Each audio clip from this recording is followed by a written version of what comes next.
Hello folks, tonight I went to a meeting at the Great Shelford Memorial Hall. It was about the CSET Busway, which proposes to put a new bus lane from Haverhill across the green countryside to the biomedical campus.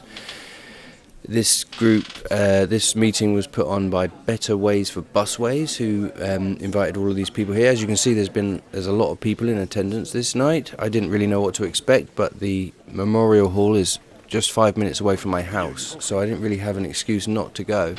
And of course I decided to take the video camera down there to film it, just in case it was important, and to hopefully let the presentation be viewed by a wider audience. I went there completely on my own. I didn't have any plans. I wasn't there as part of any group, and I just wanted to learn about the proposal and the alternative that Better Ways for Busways is putting forward. As I was sat there at the front waiting for it to begin, I noticed to my right there's Paul Bristow. He's the Conservative mayoral candidate standing in the upcoming election. So I took notice of that. Before then, we've got 4 seats at the front here. If anyone would like to come and grab us one of the 5 seats, 6 seats going. Any bids on the last 6 seats, come down here and join them, please. And then I noticed entering the room is Brian Milne. He's the county councillor for Sawston and Shelford, I believe, and he also happens to sit on the GCP executive board. So I thought, well, this is actually going to be an interesting night. So without further ado, and without prattling on anymore, I'm going to hand you now over to the guys from Better Ways for Busways. Good evening. Thank you all for turning out on a cold February night. And first of all, thank you to everyone who helped make this happen, putting the hall together, dropping off nearly 10,000 flyers through letterboxes across the 4 villages, and sending I don't know how many millions of emails, but thank you all for doing that. I'm Stephen Partridge Hicks. I'm a resident of Sawston, and for my sins, which must be many, I've been asked to lead the Better Ways for Campaign group, Better the Busways campaign group against the CSET busway. Can you all hear me properly at the back? Would you mind all setting the telephones to stun? Otherwise they're guaranteed to ring short while.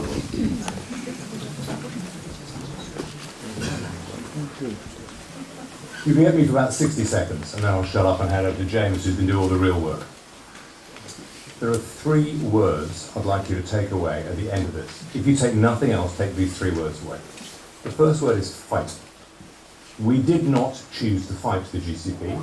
In fact, we went to talk to them on many occasions to try and persuade them that their busway project was a very, very bad idea. Has lousy economics and wrecks the countryside. They didn't listen to us. So we went to the GCP Assembly, same result. GCP board. We lobbied the board members. They ignored us. We went to the county council. They had a vote on the 22nd of October. They ignored us and voted along party lines. They had the vote again on the 11th of February last week. Again, ignored us completely, and they voted for their proposal, the GCP CSET busway for the Transport and Works Act order, which has now gone to the Secretary of State for Transport. So we have no choice but to fight. Was not what we wanted, but here's where we are. If we're not successful, they will push ahead and build this 5.5-mile busway through the countryside. And where the bus stops are currently, they look like they're stranded out in the middle of the countryside, will inevitably be surrounded by houses in the next 20 years or so. So if we don't stop this, you know what happens next. The next word is object. We'd like you all to object. On the flyers you have, may I borrow one? We've got QR codes on the flyers. You can object. It takes you to the website, tells you how to object. The more of us do it, the more powerful the message is. Thank you. And the final word is donate. We need your money to fight this. Now, the best way to raise money is not use your own. You've all got friends and neighbours, use theirs. Persuade everyone you know. The more we can leverage this group to get everybody else to donate, the more money we have in the kitty, because we need transport experts and legal experts and landscape experts. We had one with us here today, walking the route. Very good session. But we need the professionals to help us win this. We can win this, but we need your resources to help us get there. 3 words: fight, object, donate. We'll come back to that later. James? He's going to do all the hard work, by the way. You're on. Thank you. Good evening, everyone. My name is James Littlewood. I'm the Chief Executive of the charity Cambridge Past, Present and Future. Those of you who don't know us, we're the charity that tries to protect the beauty of Cambridge and its environment, and we care for Wonderwood Country Park. So what I'm going to do for you in 20 minutes, I hope, is give you a run through of the plans that have been submitted to the Secretary of State. I'm going to put forward the alternative plans that we've been fighting for, and I'm going to tell you what's going to happen next. So those of you who maybe have heard me talk about this before, apologies if some of this is a run through, but those of you who haven't, I hope it will be helpful. I hope you can hear me at the back. If I drop a bit quiet, then please stick your hand up to let me know. So what problem is our local government trying to solve here? So what they're trying to solve is growth principally on the Cambridge Biomedical Campus, which is forecast to increase significantly over the next 20 years, and therefore there will be increasing traffic, they predict, using the A1307 to try and get to it. At the moment, you're probably aware that morning rush hour traffic queues to the Hinton Way roundabout, and over time it will continue to back up along the A1307. So really it's trying to solve congestion as you come into Cambridge. And then in the evening, as people going home out of Cambridge, there's currently congestion backing up at the Baberham Research roundabout on the A1307. Now, interestingly, that's mostly caused by the fact there aren't any traffic lights on that roundabout. So everyone leaves the Research Institute at 5 o'clock, they have right away and they block all traffic coming down the A1307. So you could resolve that traffic queue pretty simply by just putting in some traffic lights, even if they only operated at rush hour. So those are the two problems. So in 2017, the Greater Cambridge Partnership, I'll refer to it as a GCP, but essentially made up of our local councils, their preferred option was to put in some bus lanes on the A1307 so that buses could bypass queuing traffic and get into Cambridge Biomedical Campus more quickly. In 2018, they carried out a public consultation where they put forward 3 options to try and resolve this problem. One option was to build a bus lane along the A1307 and then what we call a spur road, so a section of road through the countryside from the current park and ride through to Biomedical Campus. There was then a sort of a variation of that which didn't go to the Biomedical Campus, it went sort of via the existing road network, and then what they called Strategy 1 was an option to build through the countryside. So in the end, they chose Strategy 1, which is the 5-mile road for the countryside. And you said, well, why did they change their mind? Why did they go from a bus lane to this road through the countryside? And the reason for that was at the time, we had a mayor for Cambridgeshire and Peterborough, James Palmer, whose idea was to create a Cambridge metro system, which would be autonomous, so no vehicle, no drivers, and therefore the vehicles had to be separated from the road. And therefore it wasn't going to be practical or possible to put an inbound and an outbound bus lane on the A1307, partly because Wonderwood and other things were in the way of that. And therefore the only solution that could deliver that for them was the road across the countryside. So essentially he said to the Greater Cambridge Partnership, you're going to have to choose that option. That's the only option you've got available to them. So in fairness to the Greater Cambridge Partnership, that's kind of what they did. So that's now what we've got being proposed. So they submitted, as Stephen said, they submitted plans to build this to the Secretary of State for Transport, so the Department for Transport. The piece of legislation that they're going to use for that is called the Transport and Works Act order, and it gives them planning permission, it gives them transport powers, and it gives them powers of compulsory purchase if they get it. So the scheme, for those of you who don't know, starting out at the A11, it involves building a new 1,500 space car park at the junction of the A11 and the A1307, and then you will have a road which will kind of look like a road potentially, so inbound and outbound, which will run, it will cross the River Granter, run along the edge of Sawston, cross the River Granter again, run past the edge of Stapleford, the edge of Great Shelford, and then on to the sort of western side of the Cambridge Biomedical Campus. So it also will include a maintenance track. So essentially the maintenance track will be also a lane. So essentially 3 lanes wide. There'll be 3 large bridges, so 2 bridges over the River Granta and also an elevated bridge over Hobson's Conduit Brook near 9 Wells Nature Reserve. It involves 7 road crossings and 3 bus stops. And the bus stops, just so you're aware, aren't like you get with the road, you know, just a pole and you stand there.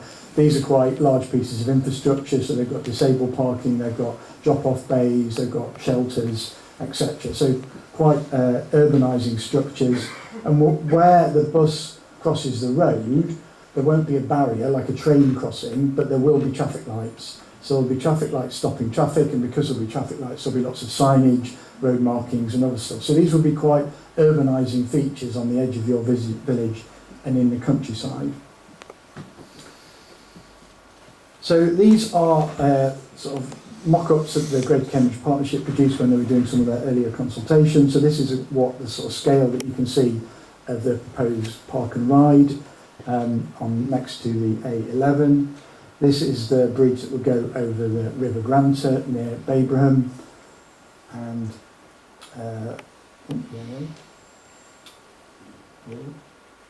this is the bridge over the River Granta near Stapleford. So you can see there's a significant amount of engineering involved in this scheme.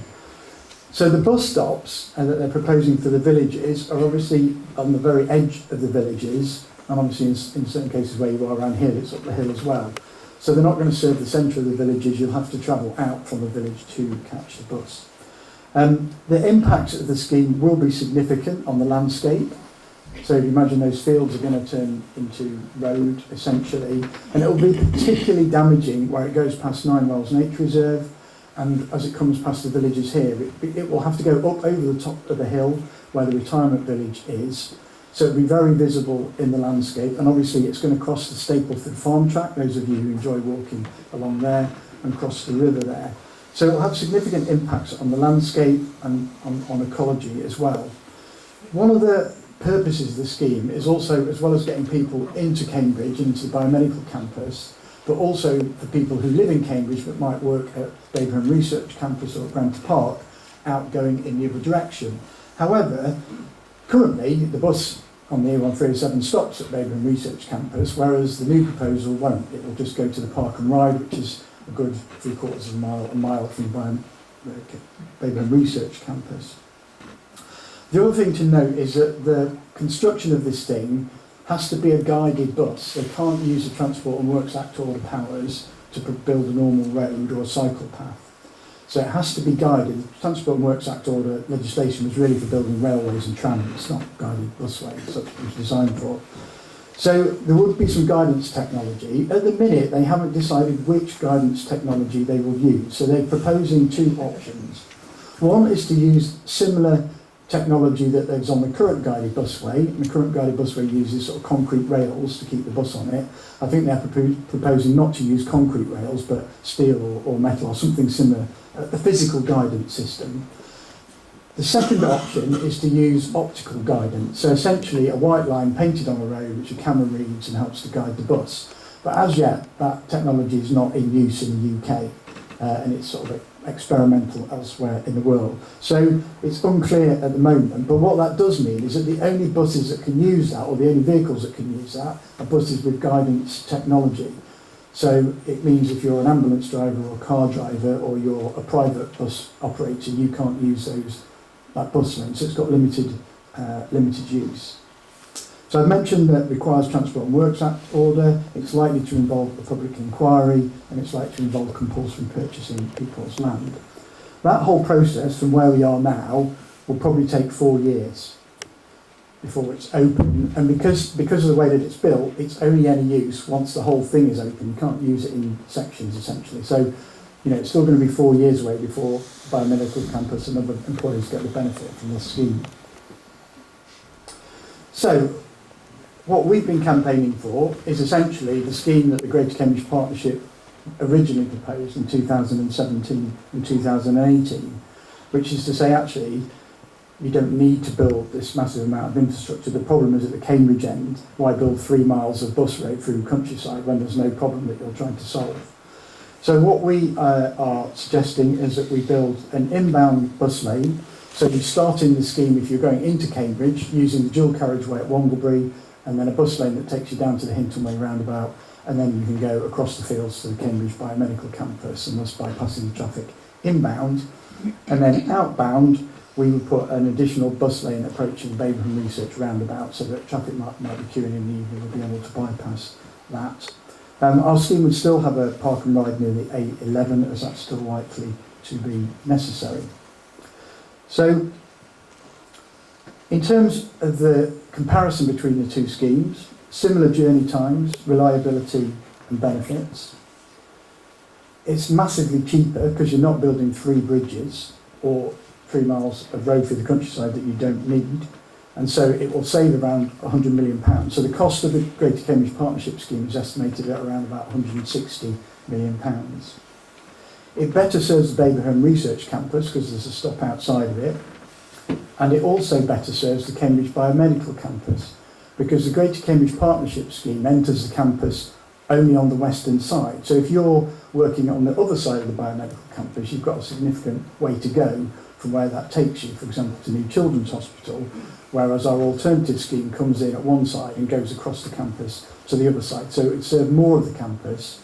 And what it would also do is that the biomedical campus is planned to expand, and it's planned to expand next to the A1307. So that new expansion, if and when it happens, would be served by the scheme that we're proposing, but it wouldn't be served by the scheme that's being proposed by the Greater Cambridge Partnership.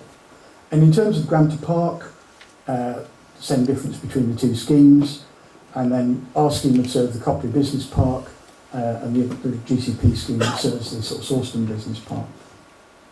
So our scheme is mostly within the highway boundary, and the land at the bottom that would be required for the road from Hinton Way roundabout is already owned by the County Council. So the land pretty much is already there to build it with very little compulsory purchase required. Because this scheme can be built in stages, then it can be built quite quickly, because as each stage is built, it provides an immediate benefit rather than having to wait for the whole thing to be built to get a benefit. And so you'd start to see benefits from this more quickly.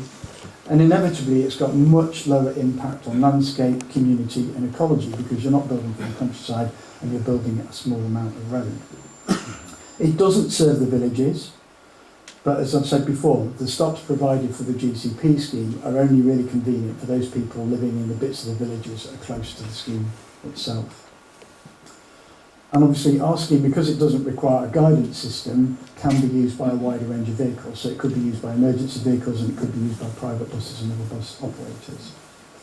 Our scheme doesn't have an active travel path. So the Greater Cambridge Partnership Scheme doesn't include a cycleway or an active travel route, because they're not allowed by the legislation, won't allow them to build that. But what they are saying is that they need to build a maintenance track for their guidance system. Now, if they build the physical guidance system, then a maintenance track is required, because normal vehicles can't use that track. So if there's an accident or need to do some maintenance, they would need that. However, if they build the optical guidance system is just a road with some lines painted on it. So there's not any need, therefore, for a maintenance track for that. But they've applied for that anyway, and what they're proposing is if they build a maintenance track, then that could be used by cyclists and walkers as an active travel path. Our scheme doesn't have that because it doesn't require a maintenance track, but you're probably aware that the GCP themselves are already building cycle route and active travel routes to Linton and to Sawston. So there's already a cycle route serving those villages. So our scheme would provide high frequency service at Baberham Research Campus, Baberham Park and Ride, developments at Walk Causeway, and as I said, the southern expansion that's proposed for the biomedical campus. And the other thing I suppose to say is that our scheme doesn't run the risk that the GCP scheme does potentially, in that if you've got 2 bus services going through somewhere like Sawston, for example, you've got one going on one side of the village and one through the middle, the risk is that you're abstracting passengers from one service to another service, and that means that you end up with a reduced service on the other scheme, the 2 schemes competing with each other. So, our campaign group is bringing together some of our parish councils, so Stapleford, Great Shelford and Baberham parish councils, with some of our charities, so Cambridge Past, Present and Future, Magog Trust and Hobson's Conduit Trust. And we've formed an umbrella organisation called Way For Busways to try and coordinate our response to these plans. So as Stephen said, we've been very active over recent years. We've got a website, the Better Ways for Busways website. We've been doing emailing campaigns, we've been flyering, doing media and events. We've been trying to raise awareness of what's planned and what people can do about it. We've been meeting with the Greater Cambridge Partnership and we've been attending their meetings. We've been presenting to councillors and other decision makers as well, and we've also been raising funds. So those partnership organisations have signed a memorandum of understanding between us. So we will work together and put a joint case to the Greater Cambridge Partnership and to the scheme. And in order to do that, we need to be able to make the best case possible, and to do that we will need to employ a legal team and transport and landscape experts, and we have appointed them and they are now working for us, but we need to raise the money to pay them so that we can see this through right towards the end of a public inquiry. So where are we now? Well, firstly, actually, the Greater Cambridge Partnership doesn't actually have £160 million to build that busway, but they expect government to fund it. Whether they will or not, that remains to be seen, but they seem confident that they will get the funds from government. Obviously, we've been saying to government, you don't need to waste £100 million here, government, you're strapped for cash, just spend £60 million and build the scheme that we're proposing, or that the GCP themselves originally proposed, and save yourself that £100 million. So the Transport and Works Act order application has been submitted. The deadline for submitting objections is the 7th of March. So everyone can object. And I think it's actually important to say that a public inquiry is not guaranteed. A public inquiry will only be called if there are a significant or substantial number of objections and that those objections have a sound case. So it is important that you, if you feel strongly about this, that you do submit your objections so that that registers with the government and with the planning inspectorate. So what happens next? So we'll all submit, hopefully, all of you in this room will submit your objections by the 7th of March. The Department for Transport will then consider those objections and they will decide, and the Secretary of State will decide whether to call a public inquiry. We expect they will, but it's not guaranteed. Once they do, then they have until the 18th of April to announce that public inquiry. And once they do, there's then another 6-week period after that in which we have to submit our statement of case. So this is for people who want to attend the inquiry and want to make their case, and we have to say what our statement of case will be, who will be representing us and what we will be saying. At that point, a date will be set for the inquiry. We don't know when that will be yet, but I know it won't be this side of the summer holidays. I'd be surprised if it takes place during the summer holidays, and therefore my money would be probably on some time around September, but that depends on the availability of a suitable inspector. We will then need to spend a couple of months preparing our proof of evidence to the public inquiry. So this is the evidence and information that we will submit to the inquiry, to the inspector, to try and convince them of our case. The public inquiry itself will probably last between 2 and 4 weeks. The length of it depends on the number of people who want to speak and the points that need to be raised. After the inquiry is finished, the inspector retires, reviews all the evidence that people have given to them, and usually between 3 and 6 months later, they make a recommendation to the Secretary of State. So they would make a recommendation to either to approve the scheme or to reject the scheme. They might also make recommendations around certain conditions which are put upon the scheme. So they might say to the GCP, we don't want you to do this bit, for example, or we want you to do this. So that lands on the desk of the Secretary of State, and he then has to make the decision, he or she. And usually they take 3 to 6 months to make that decision, basically. So that kind of gives you an idea of the sort of time frame that we're in at. So we might be looking at a decision or decisions being made in about a year's time. So how can you help? So to reiterate Stephen's 3 points for you to take away, submit your objection, and you can find out how to do that, because there is a process that you need to follow, on either the Better Ways for Busways website, or if you go on the Cambridge Past, Present and Future website and you go on our blogs page, there's a blog there that tells you in detail how to do it and some of the things you might want to think about saying. We would encourage you to make a donation or encourage other people to make a donation. Again, so Cambridge Past, Present and Future, because we're a charity and we do fundraising, we have all the sort of fundraising facilities.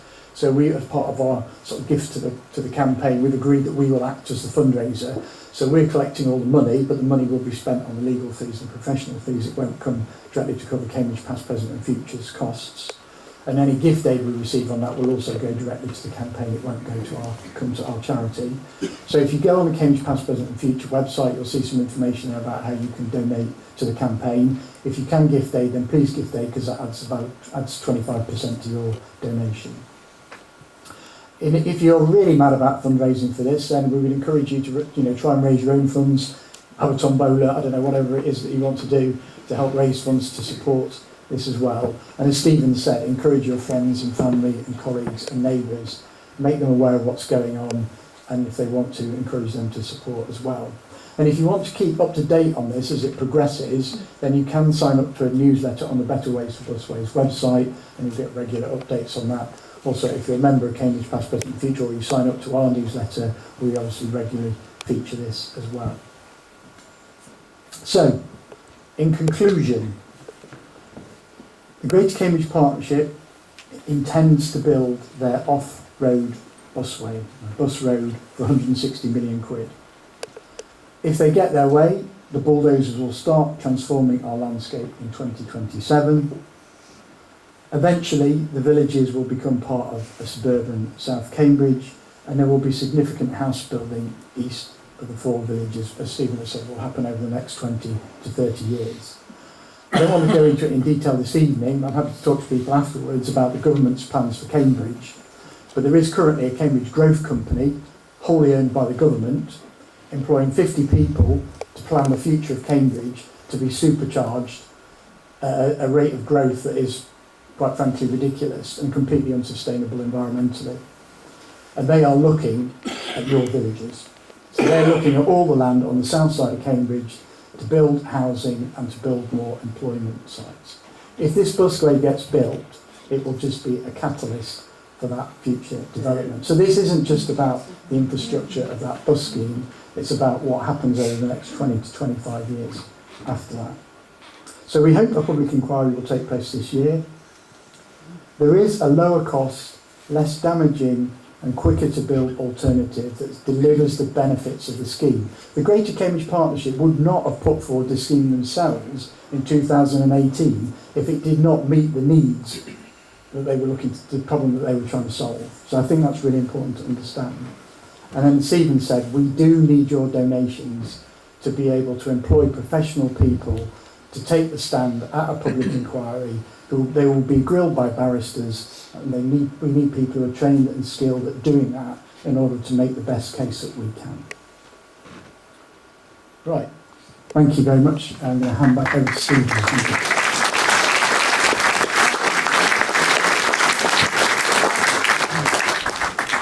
Thank you, James. Really good presentation. You've seen this. You've heard the three words, right? Fight, object, donate. Don't have to do it yourself.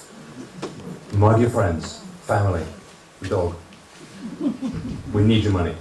We're going to hand over now and ask questions and answers in a minute. We're going to have it to each of the political parties to have and we've tried very hard to be apolitical in all of this. Better Ways for Busways. We don't have any political agenda. We just don't want to build a bonkers busway. But we're going to hand over to James, which is the button for this.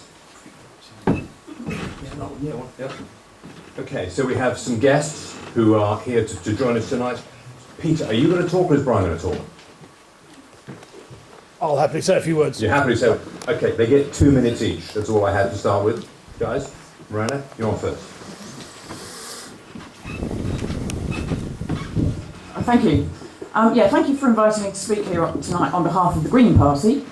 I've been a resident of Stapleford for 14 years, and you may remember hopefully my name from your ballot paper last July when I stood here as the Green Party's candidate to be MP. Now, during that election campaign, the Cambridge Independent newspaper invited all 6 candidates to answer various questions, one of which was, do you approve of C2C and CSET busway plans? We were given a word limit of 100 words for each of these questions, and my first word on this subject was an unequivocal no. And that is the unanimous view of the local Green Party on this subject.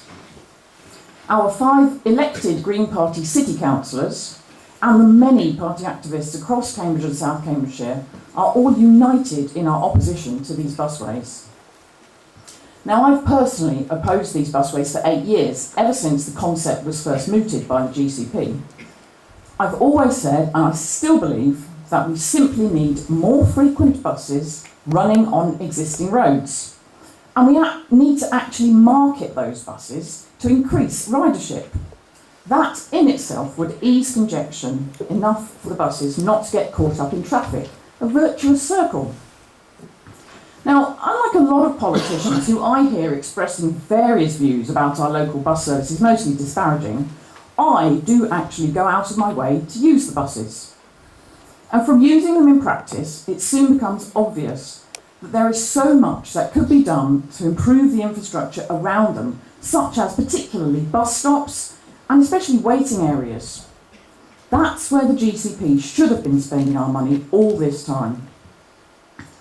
And finally, I know there's a lot of cynicism about politicians, and understandably so, based on bitter experience. So please let me reassure you that my view and the Green Party view on these busways will not change if and when you ever elect me or another Green Party candidate to be your representative. Thank you.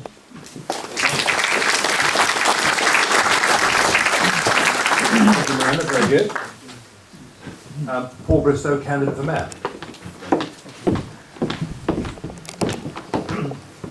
So, ladies and gentlemen, my name is Paul Bristow, and I'm the Conservative candidate to become the Mayor of Cambridgeshire and Peterborough. And if I become Mayor, I want to scrap the GCP, bin the busway, and build light rail in Cambridge. And let me tell you why. Because, my friends, Angela Rayner is coming. And as you've heard, she wants to build 150,000 new homes in our countryside. And where's she going to build them?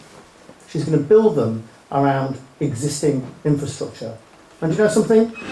This busway, it looks like infrastructure to me. So what are we going to do instead? Why do we need to scrap the GCP? Well, first and foremost, it's undemocratic. The councillors that you elect may or may not sit on the GCP. Those decisions need to be made by the mayor. If I make the wrong decision, if I'm mayor, you can get rid of me. You can't get rid of the GCP. But more importantly than that, the GCP is inefficient. Budget of 600 million, already spent nearly 300 million, and where's that gone? Secondly, in terms of busway, you've seen a perfectly viable alternative. What are we going to do with these 150,000 homes that Angela Rayner wants to build? So the solution is, of course, we've got the solution here, a better busway, but we need to connect our county much effectively north to south.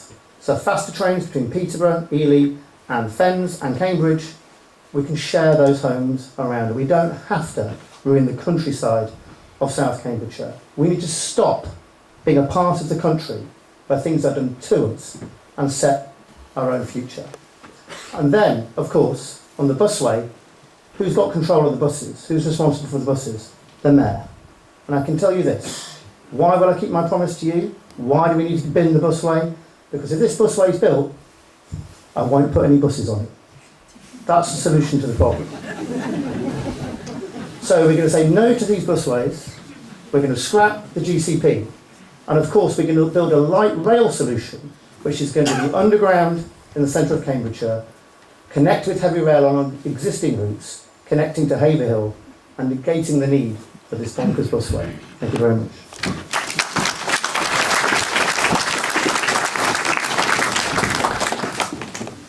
Peter. Thank you. And what an amazing turnout tonight. It's due reward for an awful lot of hard work these guys have been doing over a long period. Well, now we're approaching stage 2 of this. We've all been aware of the possibility of this busway for some time. I suspect that everybody here is agreed about the need to deal with the congestion, particularly along the A1307. We've got a lot of people working, for instance, on CBC and the Cambridge Biotechnology Campus, Brooks, and there will be a lot more. And many of them can't afford the house prices around here. They have no option but to come in from places like Haverhill. So we've got to deal with this situation. Now we move on to the next stage. The local authorities are effectively out of the picture now. The question is, assuming that there is a public inquiry, and as James says, that can't be taken for granted, assuming that there is a public inquiry, will that consider and recommend to the Secretary of State on 2 options or 1? And to secure a different outcome, to ensure that it does look at both options, is going to take a lot of work, and as Stephen mentioned, a fair bit of money too, because these things do not come cheap. Well, in 2 years' time, the Secretary of State will announce her decision. She may announce funding for it as well. The question then is, who's going to implement whatever decision she comes to? It won't be the local authorities. Will responsibility be handed over to the Development Corporation? Paul mentioned the Gove proposals, Cambridge 2050, 250,000 now, 150,000 we think. Frankly, we don't know what the Development Corporation is going to be. But what we do know is that they will have responsibility for sustainable transport, so this is likely to become their scheme. They will have capacity to raise a lot more money for something called land value capture. They will, broadly speaking, buy the land that they decide is to be developed at something like current use value. Now, they may want to do a more ambitious scheme than this, that goes all the way to Haverhill. I think all the parties have broadly agreed on the benefits of light rail, if that could possibly be avoided. The question then will be, can the schemes be made compatible? At the moment, the GCP scheme takes up land that would be needed for the light rail immediately north of Sawston. And also, can the 2 schemes work alongside each other? One delivering in the short term, relatively short term, and one for the longer term. And to get the right conclusions on that, we need to raise some money, and I think Better Ways than Busways are doing a great job in bringing this all together. So thank you to the group. Now, I always try to capture these things and present them unedited, but as I got towards the end of that session, I noticed that the space on my hard drive was running out, so I did actually miss about 50 or 60 seconds worth of the night while I was deleting some footage. The first question that was put by one of the members of the public was along the lines of, what is Pippa Haling's view on this whole thing? And the answer is essentially that she says she favours a public inquiry, but she's quite vague, and then the speaker then refers to her voting record. So this is the only time I'm going to interject in this video. The rest of it is all unedited. And of course, the question and answer sessions are sometimes the most lively and entertaining parts of the evening. 22nd of October and also the 11th of February last week. On the left-hand side of the screen is what they call the Concrete Over Cambridgeshire Alliance. Sorry, it's not called that, but something like that. And these are our elected representatives. You'll note there is no dissenting vote. As it has been explained to me many, many times, they are whipped and they have control, they have to vote en bloc. So the only dissenting votes are a couple of independents and those in blue on the right-hand side. I went there for the 22nd of October, many of us did, we made our pitch, they ignored us completely and they voted just like this. So when you've got votes coming up in the future, and by the way, we're not trying to be political here, we only have interests, you know what is going to happen to your vote, right? So take it seriously. Other questions, please. Microphone to the gentleman over here.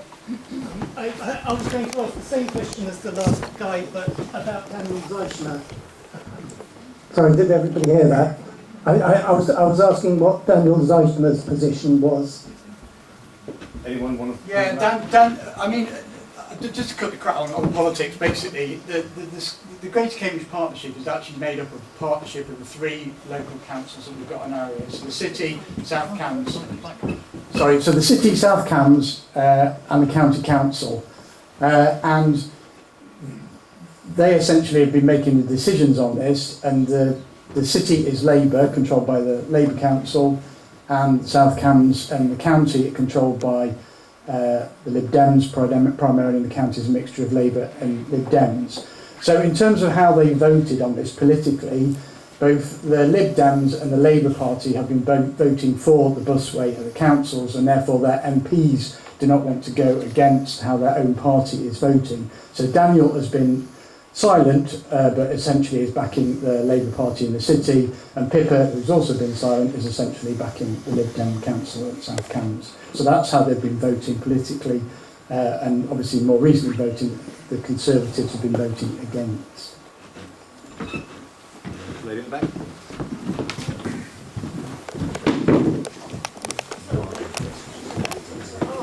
Is there any way to donate other than online? Yes, there is. So if you, it's easier for us if you vote if you donate online, because it's easy for us to capture the gift aid and know what it's for and all the rest of it. But if you want to, you can still post us a cheque. So make a cheque to Cambridge Past, Present and Future. Find our address on the website and send that to us. Just make sure you put a note in to say what the money's for. If you wanted to do a BACS transfer, then you could do that, but you have to email us and we'll email you the BACS details for you to do that and a reference code for you to do that. But it's much easier and less admin from our point of view, and we prefer to spend our money on our charitable causes rather than admin if you donate online. I was going to say, if they build too much, will it increase flooding? In theory, there could be a flood risk with this scheme in the sense that they have to build the bridges over the 3 watercourses, and if they obviously built the bridges too low and the water backed up, that would cause flooding. So in order to avoid that, and in order to avoid doing something which is called building in the floodplain, which the Environment Agency doesn't like, that's one of the reasons that the bridges for this scheme are so big and massive, basically, because they've got to get the bridges high enough off the water and not put too much infrastructure in the floodplain itself. So you've got very large span bridges which have a very high cost, high environmental impact, high visual impact, and that's part of the reason to try and avoid flooding impacts. Gentlemen On a related note, from Swaysby, here. They can't hear the back otherwise. from Swaysby north of Cambridge through St Ives, it was underwater for weeks. Our area, the floodplain is into that, surely. So, whereas we may not have local flooding, surely there will be massive flooding north of Cambridge. You know, what's that North Stowe new development, that will be underwater. Yeah, I mean, I'm not specifically related to this, but I mean, you know, Cambridge has got a problem with water in the sense that at one time we have too much of it and we have flooding, and then for the other half of the year we don't have enough of it and all our streams and rivers dry up really, and there hasn't been significant investment in either managing flood or managing, drinking water for 30 or 40 years, and we're now paying the price for that. But I don't think this scheme that we're talking about this evening should, as it's designed anyway, result in flooding, I don't think.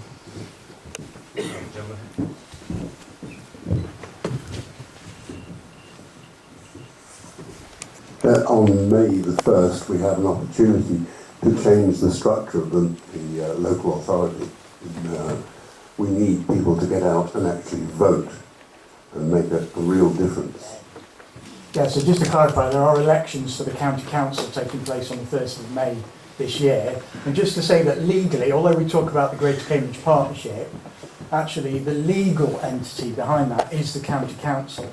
So it's the county council that has applied to the government for permission to build this, and it will be the county council that constructs it, and it will be the county council that's responsible for maintaining it afterwards. So there are elections on the 1st of May for the county council. So you can potentially try and influence the vote, certainly locally. But that probably won't change the public inquiry. I don't think that will change the public inquiry, because by the time we get around and we've got a new party in power, I think we'll be too far down the line. But just to say that there is a final decision locally to be made on this. So even if 2 years, a year or so down the line, the Secretary of State says, I'm going to give you permission to build this and we're going to give you the money to do it, the Greater Cambridge Partnership or our local councils then still have to decide if that's still what they want to do. So if we did change the makeup, if the change of the county councils changed and we had different politicians who said we actually don't think we should build this, they could still say no at that point. Could you tell me how much you are wanting to raise and how much has already been raised? So yes, I'd like to raise a lot more money than we have currently. We've raised about £170,000, which seems like a huge amount of money to fight this thing. And by the way, we're fighting our own elected representatives, which is just kind of wrong. I'd like 250, because then I'm pretty sure we can give the best battle possible. We don't get a second stab at this. We've got to win it. So I'd like 250, which means you've got to go around your neighbours, beat them all up, and raise money for all of them. Sorry, I didn't answer all the question. How much we've spent so far?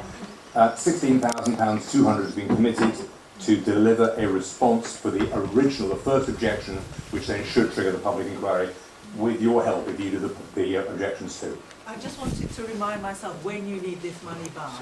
Immediately, right this very second. Rather in 2 weeks. No, as soon as. We'll need the money over the course of the next 6 months. Thank you. Yes. There are two aspects, if I may, two questions. The first one is that if the busway went ahead, all right, it's not in the centre of the villages, but the value of property in those villages would be extremely enhanced. The access would be easy for cyclists or walkers, and the value to your villages would be increased dramatically. But the other question is, your last leg, which you rather glibly say, well, it's cross open country. Yes, it's got to carve up the land which is allocated for housing and development immediately opposite Nine Wells, where I live. Now, no developer is going to be happy with your new bus rate carving that area up in half, whereas the bus route, which is higher up and will then leave maximum flexibility for future development of the biomedical campus. Just to say, that's not true. The second bit. Let me say thank you. We have one opposing voice, which is also so the second bit is very true, brave, because the plans put forward for that area of expansion, which have been put forward, already have it in. So they're already going to build a road for buses through that new development. So when this scheme was first put forward in 2018, there wasn't a plan to expand the biomedical campus in that direction. So at that point, it did look like it was going across open countryside. And actually, organisations like mine felt this was a Trojan horse, given that the county council owned the land and wanted to build on it, and that they were going to build this busway in so that they could get permission to build on it. But then they came forward with plans to build on it anyway, without the busway. So, and if you look in detail at their sort of rough plans for it, it includes a route through it for public transport already. So that in some respects that makes our alternative scheme even cheaper, because actually the developers will pay for that section of it. So, the cost benefit of our scheme improves compared to the GCP scheme, which, as you can see, doesn't serve that new expansion. This is this spur road here, from the Hinton Road roundabout. That is in CBC Phase 4. They plan on building that anyway. So you wanted to...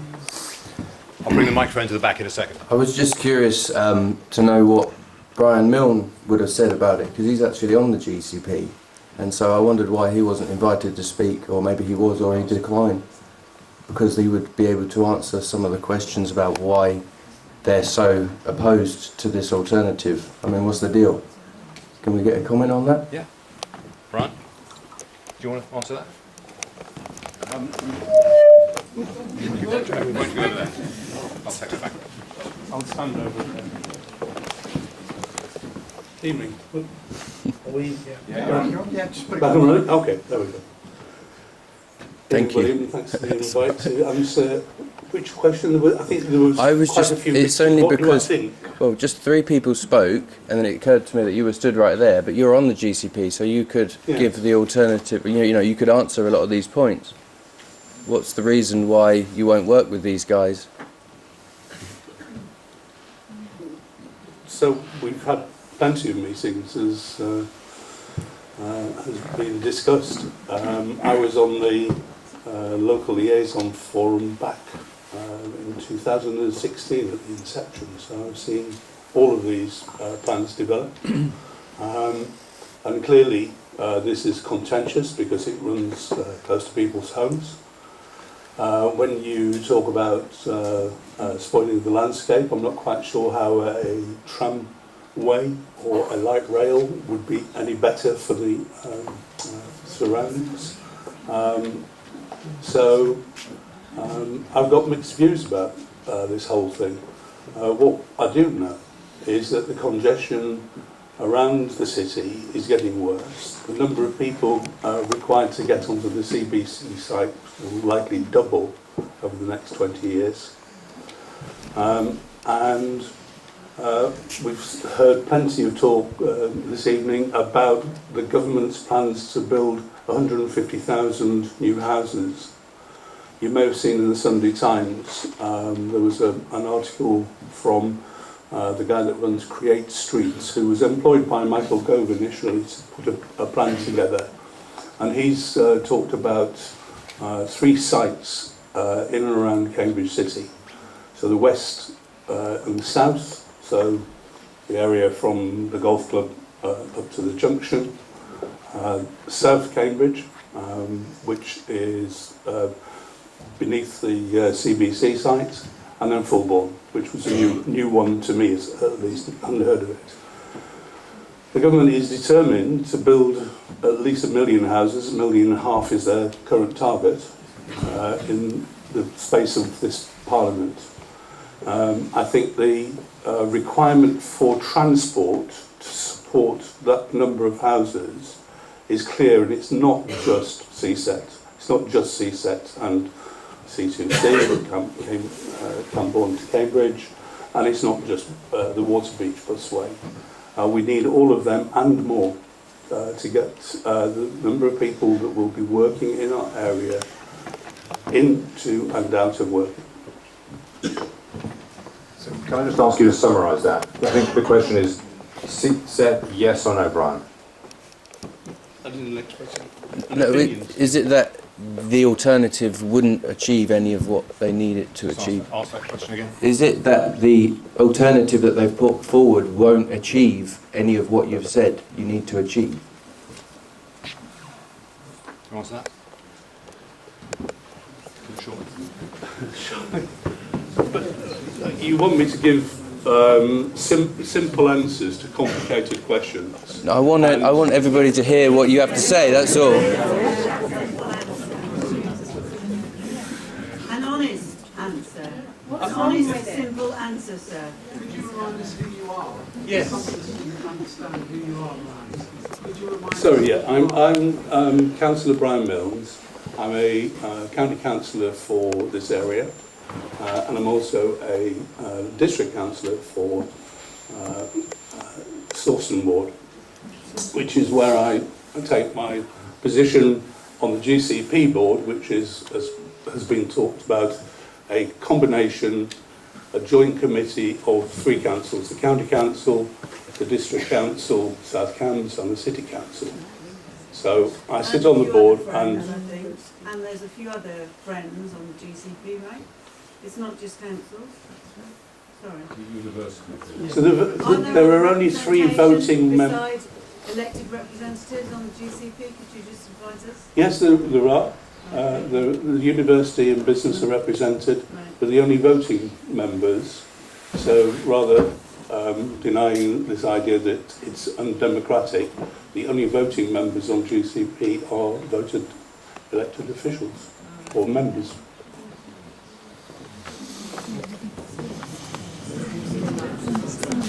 Right. Sorry, I've been neglecting the back. Hello, my name's Jim Chisholm. I suppose I would say I've campaigned for 20 years on integrated and sustainable transport, and originally that was a field in which I worked.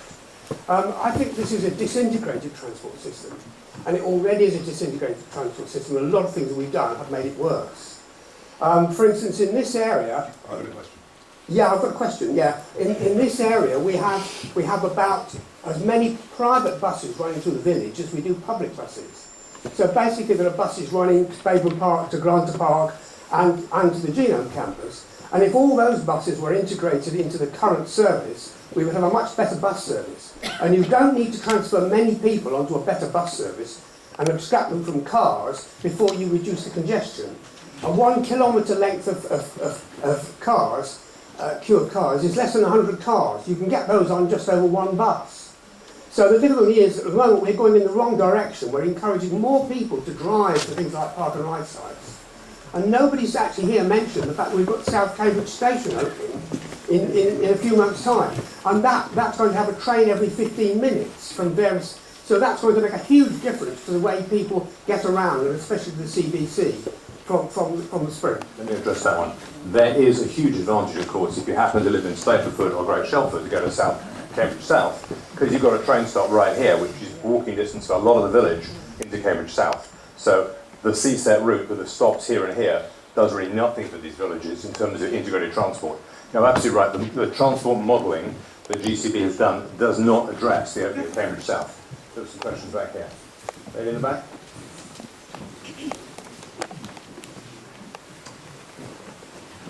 Ever since I saw the first public consultation about 8 years ago, or whenever it was, it seemed obvious to me that the 1307 route was the one that was going to suit the needs of the organisations that warranted.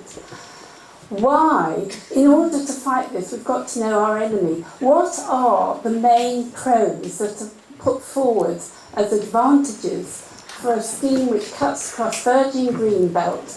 Is it just that building on virgin greenbelt is cheaper because you don't have to clean up brownfield sites? Or can they tell us just what the reason is, please? Yeah, I'll do my best to give their side. I think the key thing here is to remember that the decision on this, really, the key decision was the mayor saying that he wanted to build a metro and it had to be compliant with it. That's why they went across the countryside.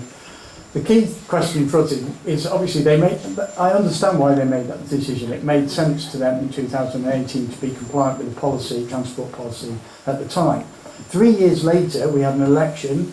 There was a change of mayor. Nick Johnson got elected. He looked at it and said, actually, look, there's no money for this and there's no viable business case for it. I'm scrapping it, the idea of a Cambridge Metro. And therefore, the original reason for choosing that route disappeared. But the GCP had spent 3 years working on this and sunk £7 million into it. And so at that point, and they'd also convinced the biomedical campus and other leaders that this is a solution that they needed. And so it becomes very difficult at that point. It's what's called sunk capital. You spent so much on it already, it's like you've got a falling down car, you keep putting money into it. And then eventually you don't want to get. So that's really the difficulty that they've had, is reviewing that decision that they made in 2018 and going back on it. And so that's really why they're pursuing. Now, they can't say that. Well, they have said that to a degree, but the reasons they're putting forward now for continuing with it is that it serves the villages, so Sawston, Stapleford and Great Shelford, whereas the other scheme doesn't. I can see you're shaking your heads. Well, that's what we think, but that's the argument that they mostly are making for it. And also they're saying, well, because it's away from traffic, the buses won't get caught in traffic, and therefore they're saying that their buses will get there faster than our route. But that just doesn't make any sense, because if you've got a bus lane, the buses aren't held up in traffic either. And there's no junctions or anything on the A1307, so it's not like the buses are stopping at traffic lights or anything. So that's the sort of argument that we will make at the public inquiry and provide some evidence to the inspector to say, look, there's pretty much no difference in the time it's going to take the buses to do that journey. And therefore, all the benefits you attribute to one, you attribute to the other, basically. James, do you want to tell them that they've spent £6.7 million on the scheme so far? Well, I think they spent more than that. I think they spent about £13 million on it so far. But I think they spent £10 million getting to this stage, and then they're currently spending some money actually delivering a bit of this scheme on the biomedical campus, so the section which will be near where Cambridge South Station is. I don't know if they've started that work on that, but they're building that at the minute with some extra money that government gave them. I'm just wondering why Sawston Parish Council isn't involved. Is it because they're in favour of the orange route? And also, is the petition not in use at this stage? I'll answer the petition and you can answer about Sawston. So the petition we put together because we presented a petition to the Greater Cambridge Partnership and to the County Council to try and demonstrate support. So we presented that to them. As Stephen said, they recognise the petition, they recognise that lots of people don't like what they're proposing, but they voted to continue with it. So Well, is it worth still signing the petition? I think it's always helpful because we'll be able to show that to the inspector so that the inspector gets an idea of local feeling. And also it will need to come back to the Greater Cambridge Partnership or whoever might be in charge at that point for a final decision, and it will give us an opportunity to present that petition to them as well at that time. So if you haven't signed the petition, then please, I would encourage you to do that, and you can do that via Cambridge Past, Present, Future website or via the Better Ways for Busways website. Sawston, Stephen. Yeah, the Sawston from the chair of the parish council told me that Sawston views this as kind of neutral. It's outside the boundary of the village. We don't really care about it. It doesn't really affect us very much, and we don't really want to get involved. I agree with you. I live in Sawston because it's going to run through my land. I'm subject to a compulsory purchase order if this goes ahead, which I do not want to happen. Okay. Please, Brian's right here, he's on the parish council, please lobby the Sawston Parish Council and tell them you don't want it. That'd be wonderful. Object, by the way. Don't just petition and continue objecting. Yeah, exactly. Object, exactly. Right, anyone this side? We've got, I promised you an hour, okay? We've got like 3 more minutes and then we're going to knock this on the head. Possibly not the most important aspect of this, but in answer to the comment made earlier from up the front about property prices. In isolation, if you build something like this, maybe it would enhance people's property prices. But bear in mind what was said earlier on. Once the infrastructure's there, Angela Rayner will get her hands on the land and there will be many, many houses built and the exact opposite will happen. So just be careful what you wish for.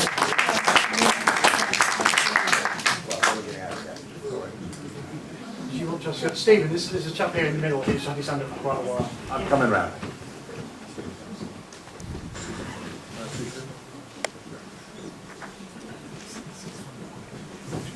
It's quite so difficult. I'm Simon King. I'm a trustee of Hobson's Conduit, and I'm looking forward to your visit next week. I've got a question about funding. If I recall correctly, when the GCP was set up, it was allocated £500 million, and if it spent that wisely and well, and could prove it, it would get another £500 million of central government money. I think it may have changed slightly, that formula, but my question is, where is the £160 million coming from? Is it coming from that allocated budget, or from somewhere else? So then, James, can I actually answer some of that, if I may? So, the construction of the city deal, which became the foundation for the GCP, was 500 million and another 500 million matched by private investment. There's a 3-stage process. The first 100 million came first. That has to pass a gateway review on the work that was being done up to then. The second 200 million, Abbott decimal point issue. The second 200 million went through a gateway review, and we're currently going through the final gateway review for the 200 million, which if we scrapped the GCP and the city deal, we would lose. Yes. So that's one argument I would say, that we ought to retain the GCP at least until it's finished its business. I know that's not a popular view, but if we can jeopardise 200 million, then... Can I just answer the final bit of your question, which is about the 160 million? So the reality is that the GCP over-programmed essentially, so it planned more things than it could afford, and so it realised that because the original budget for this scheme was 40 million, because they intended to build the bus lanes next to the road. And then all of a sudden they decided they were going to build this massive road, but they never said where the money was going to come from. So lo and behold, they worked, it was about 18 months ago, realised that they didn't have the money to build this scheme. So actually at that point they paused it and said we're not going to progress it any further while we try and find the money. And I think at the prompting of government at the time, said, well, we'll give you a bit of money and can you get it through the next stage in the process, but you haven't got the money to build it. So they don't have the 160 million to build it. So unless government gives them 160 million or gives a growth company 160 million to build it, it won't get built. But at the minute they're saying we're confident or we expect to get the money. But I mean, you might want to write to your MPs or whatever and say we think this is a terrible waste of public money, when we can clearly see that you could spend 60 million to achieve the same outcomes as spending 160 million, and you're telling us we're broke as a nation and we can't fix hospitals, etc. I promised you would do this in an hour. We're just over the hour, so we're going to have the last couple of questions. Hello, my name's Sheridan James, and one of the things that really has astonished me is really the lack of people's awareness of what is happening across the entire county, actually. And I just think that if every person in this room could tell somebody else about what is actually happening, both in the city of Cambridge, in the villages, you know, the destruction of our countryside, the removal of agricultural land from the resources that we have. And I'm a very sort of like get up and do it sort of person. So I'm involved in a small group of I almost use the word activists there, but I don't want to say that because some people don't like that word apparently. But a group of people who want to do something. So one of the things we're trying to do is actually draw attention to the sorts of things that are happening. And we are producing some boards for people to, groups of people to hold standing along bits of roads. And these are the proofs. So they basically ask lots of questions. It's an invitation. Yes, the question is, if anybody would like to have a look at the proofs or to book the boards out for your area or your group or whatever, come and see me afterwards. Thank you very much. I'm Sophie, I live in Stapleford. Those of you who live in Stapleford will know that, apologies. Those of you who live in Stapleford will know we've just had Rangeford, we're having Rangeford built, big development on the outskirts of Stapleford. In order to get that through, my understanding is that that they put in a proposal that a huge amount of the land that they have was given to a national park, was given kind of back over to increase biodiversity and enhance the environment. And I would like to ask, if the worst comes to the worst and we do see this busway, what are we demanding in terms of increase of biodiversity and land back for the community in order to be able to redress the balance that will happen if this destruction goes ahead? So that's a good point, actually. And when I first started out on this project, one of the things that I was trying to convince the GCP to do, that if they were going to go ahead with this scheme, that they saw it instead of being a busway, that they saw it as a linear park, and that they created a kind of green corridor for the area which would provide for nature and recreation. And actually they said, well, that's a wonderful idea, well, why do we do that? And so they mentioned that in their consultation material, and then once they'd chosen the route, I went to see them to talk about how this was going to happen and how they were going to implement it, and then they said, oh yeah, we can't do that. So unfortunately, the planning system is a very legalistic system. And so they are only required to do what they need to do to get planning permission. They also, the compulsory purchase powers that they would need, so let's say they wanted to get some land to plant trees on it and create a nature area. If the landowner doesn't want to sell to them, and they wouldn't, because why would they? They think they're going to get houses built on it. Then you get the compulsory. They can't compulsory purchase it. They can only compulsory purchase the land for the scheme itself. They can't compulsory land for mitigation. So it's quite difficult for them to do that, to basically create land. The reason they did it at Rangeford is because they knew they weren't going to get planning permission. So they essentially had to, the only way they were going to get planning permission was to offer the community something pretty major. And the landowner was very smart. So the landowner also owns the other bit of land which they would like to build houses on. And so they said, well, we'll sell you this land and you can turn it into a country park, because that bit would never get permission for housing because it's top of the hill.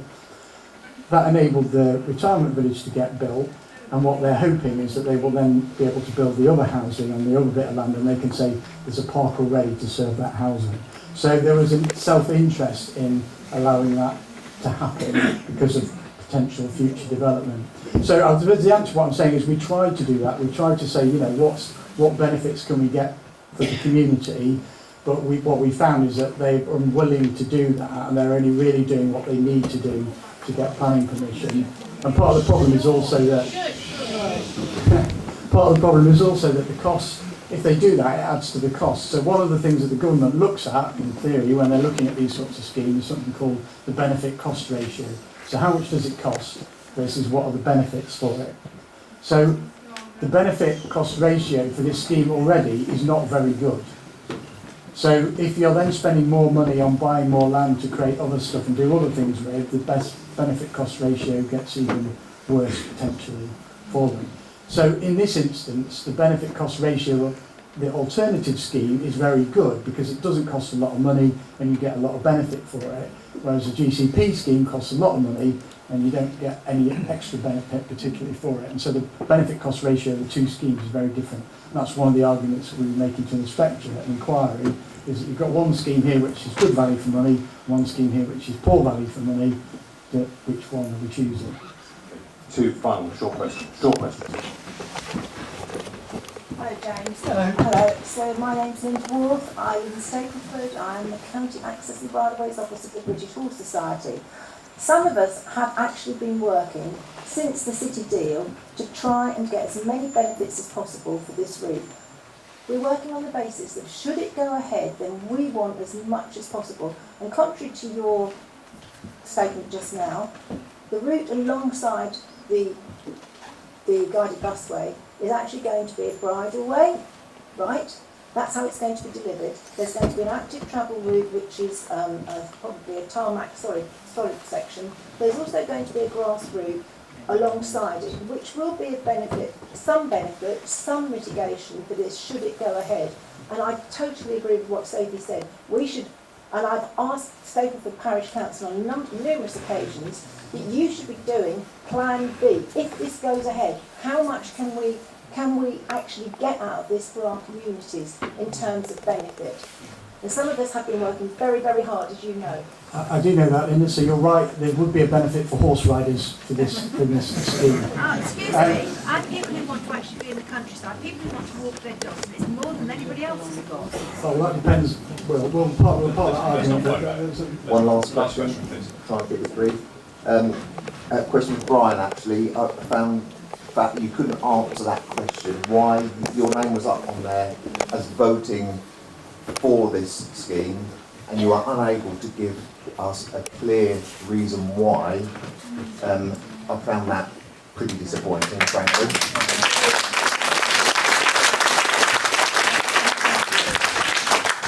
And so I'll try and ask you maybe a simpler question that you might just be able to answer, and that is, we've talked about this 160 million, which has gone up and up and up. Simple question then, what do you think the chances of this actually coming in at 160 million? And if it doesn't, are you going to be transparent on how much that cost has gone up with reference to things like HS2? So, can you answer that? What are the chances of that 160 million being the actual figure that you will spend? I think 0, but what's your answer? I think I'd agree with you. I think the chances of it coming in under 160 million are very remote, to say the least. So it's like it costs more, and the argument will be examined in the public inquiry. So you'll have a chance to make your arguments fairly straightforward, and we'll see what transpires. But I think the thing that I want to leave you with is, whether it was Michael Gove's Conservative government previously or the current Labour government, they have plans to build out huge numbers of additional homes in and around Cambridge. That is more than likely to happen, and I think in terms of what Linda is saying, in the likelihood or in the event of that build out coming, and we'll see what the Cambridge Growth Company come up with as plans headed by Peter Freeman, then we need to make the best of what we've got. And that includes multiple routes in and out of Cambridge, and particularly the CBC and Brookside. Well, I say thank you all for sitting through all of this, and I know it's got hot and stuffy here, but you know what I'm going to say, don't you? We've got to fight this, yeah? I think we all agree we've got to fight this, and you know what to do, right? Object, everybody. Donate, not your friends. Thank you very much for coming out. Really appreciate it. And thank you to everyone, to the speakers for joining us as well. For Miranda, for Brian. We don't always agree with you, Brian, but we still love you. Paul, thank you very much.